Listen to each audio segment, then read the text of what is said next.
আপনারা দেখেছেন দুর্দিনে একমাত্র হিমেল ইমরান মামা ব্যতীত রাজার উপজেলায় কোনো নেতা ছিল না।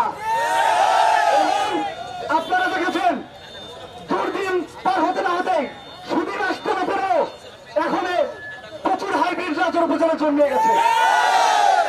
আমি বলতে চাই রাজার উপজেলার প্রত্যেকটা মানুষ সচেতন, প্রত্যেকটা মানুষ শিক্ষিত। আমি বলতে চাই আপনারা বিচারক, রাজার উপজেলার প্রত্যেকটা মানুষ বিচারক, সাধারণ মানুষ আপনারাই বলতেন রাজার উপজেলা কি আপনাদের পাশে ছিল। ধানের শীষের একমাত্র কান্ডারি বাংলাদেশ জাতীয়তাবাদী ছাত্র দলের সহসাধারণ সম্পাদক হিমেল ইমরান মামা আমাদের সুখে দুঃখে সবসময় ছিলেন রাজার উপজেলা ছাত্র দলের।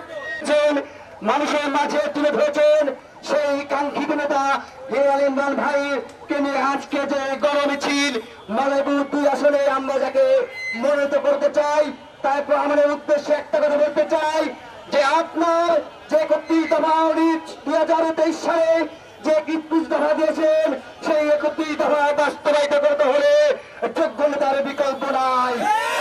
সংক্ষিপ্ত বক্তব্য দেওয়ার কিছু নাই। আমাদের প্রাণের দাবি হিমেল ইমরান ভাইকে যেন অতি শীঘ্রই মাদারীপুর 2 আসন থেকে নমিনেশন দেওয়া হয়, এই প্রত্যাশা রেখে আমার থেকে ধন্যবাদ আমাদের বড় ভাই মাসুদ ভাইকে। প্রিয় সংগ্রামী উপস্থিতি,